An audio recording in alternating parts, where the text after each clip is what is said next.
అందరికీ నమస్కారం. నేను మీ కిరా కార్పేని.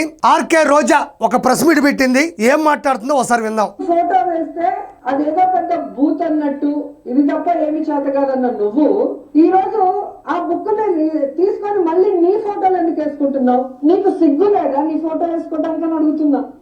ఇక్కడ ఆర్కే రోజా చెప్తుంది, గతంలో ల్యాండ్ టైటిలింగ్ యాక్ట్ కింద పట్టాదారు పాసు పుస్తకాలు ఎవరైతే ప్రజలు ఉంటారో, రైతులు ఉంటారో వాళ్ళకి సంబంధించినటువంటి పాసు పుస్తకాలు ల్యాండ్ టైటిలింగ్ యాక్ట్ కింద జగన్మోహన్ రెడ్డి చిక్కటి చిరునవ్వుతో ఆయన ఫోటో వేసుకున్నాడు. ఆ రోజుల్లో ప్రజలందరూ కూడా దాన్ని వ్యతిరేకించారు. ఆ పద్ధతి కరెక్ట్ కాదన్నారు. నిలువెత్తున కూడా నిరసనలు తెలియజేశారు. కూటమి ప్రభుత్వం కూడా అది తప్పు అని ఖండించింది. మొన్న ఓడిపోయిన విధానంలో కూడా అది ప్రథమ పాత్ర వహించింది. ఇక్కడ రోజు ఆ మాట అంటుంది, అది పెద్ద బూత్ అయినట్టు అని. అది బూత్ కన్నా అది పెద్దది.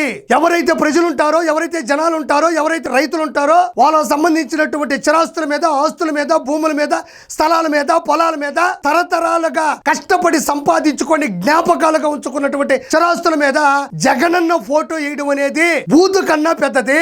ఆ తర్వాత ఆర్కే రోజా ఏమంటుందంటే, తర్వాత మీరు మొన్న పట్టాదారు పాసు పుస్తకాలు ఇచ్చారు కదా, మరి దాని మీద ఎందుకు చంద్రబాబు నాయుడు గారు ఫోటో వేసుకుంటారంటుంది. నీకు తలకాయ ఉందా అని అడుగుతున్నా. ఎందుకన్నాను అంటే, నన్ను క్షమించు, ఒకసారి చూడు. ఇక్కడ గమనించండి, ఇది వచ్చేసి వైఎస్ఆర్ జగనన్న శాశ్వత భూ హక్కు మరియు భూరక్ష పథకం. జగనన్న ఎవడు కన్నా, ఇక్కడ సంబంధాలు ఎవడికి కావాలా, ప్రేమలు ఎవడికి కావాలా అంటే డైరెక్ట్ గా అన్న కలిపాడు. చూడండి, చక్కటి చిరునవ్వుతో శాశ్వత భూ హక్కు మరియు భూరక్ష పథకం. ఇది గమనించండి. నారా చంద్రబాబు నాయుడు గారు రీసెంట్ గా పంపిణీ చేసినటువంటి పట్టాదారు పాసు పుస్తకం, భూమి యజమాన్యపు హక్కు పత్రం. ఇది చూడండి, ఎక్కడెక్కడైనా పట్టుకున్నది నారా చంద్రబాబు నాయుడు గారు కానీ ఆయన పట్టుకున్నటువంటి పుస్తకంలో ఆయన ఫోటో ఎక్కడైనా ఉందా? ఎక్కడైనా ఆర్కే రోజా చూపించు.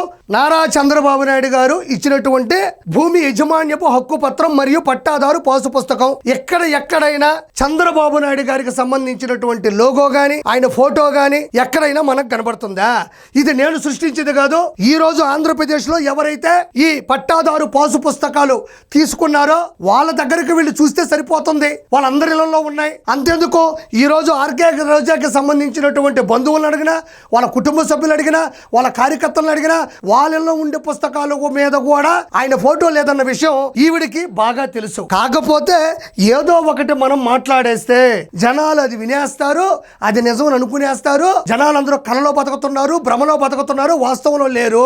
అంటే నాకు తెలిసి అందరి ఇళ్లలో అద్దాలు ఉంటాయి, ఆర్కే రోజా ఇంట్లో మాత్రం అబద్ధాలు ఉంటాయి. మనం ఏదన్నా ఒక అబద్ధాన్ని సృష్టించేటప్పుడు, ఒక నిజాన్ని అబద్ధమని నమ్మించేటప్పుడు అది ప్రజలకి తెలియని విషయం అయి ఉండాలి, తెలిసిన వాళ్ళకి అర్థం కాని విషయం అయి ఉండాలి. ఈ విధంగా వాస్తవంగా గూగుల్ ఇమేజెస్ లోకి వెళ్ళి ఈ పాసు పుస్తకాలకు సంబంధించినటువంటి ఇమేజ్ కొడితే ఇక్కడ ఎక్కడైనా నారా చంద్రబాబు నాయుడు గారి ఇమేజ్ ఉందా?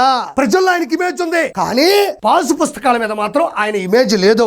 గతంలో నారా చంద్రబాబు నాయుడు గారు వేసినటువంటి బాణమే అది వాళ్ళ చిరాస్తులు, వాళ్ళ జ్ఞాపకాలు, వాళ్ళ పొలాలు, వాళ్ళ స్థలాలు. కాబట్టి నువ్వెవ్వడివి వాటి మీద ఫోటోలు వేసుకోవడానికి? వాళ్ళు వేసుకుంటే వాళ్ళ అమ్మలో, వాళ్ళ తాతయ్యలో, వాళ్ళ నాన్నలో వేసుకుంటారు తప్ప నువ్వెవరు వేసుకోవడానికి? అసలు ప్రభుత్వం ఇచ్చేటువంటి ఏ దాని మీద కూడా ఇమేజ్ ఉండకూడదని చెప్పిన వ్యక్తే వేసుకుంటాడంటే జనాలు ఎలా నమ్ముతారు అని నేను మరోసారి ప్రశ్నిస్తుండా. ఇంకోటి ఏంటంటే, నీ తాటికాయకి అంటే తాటికాయ అంత తలకాయ ఉంటే సరిపోదు, ఆవగింజంత ఆలోచన ఉండాలా. ఆ ఆలోచనలో కూడా అబద్ధం చెప్పకూడదు అన్న ఆలోచన ఉండాలా. కాబట్టి ఏ వ్యక్తి కూడా ఈ రోజు ప్రజానీకం కూడా నారా చంద్రబాబు నాయుడు గారిని తప్పుపట్టే పరిస్థితులు లేరు. కానీ ఒకటి నిజం, జగన్మోహన్ రెడ్డి 2029లో మళ్ళీ ఓడిపోబోతున్నాడు. దానికి ధైర్యంగా ఉండని మనస్ఫూర్తిగా కోరుకుంటూ నేను మీ కిరా కార్పేని.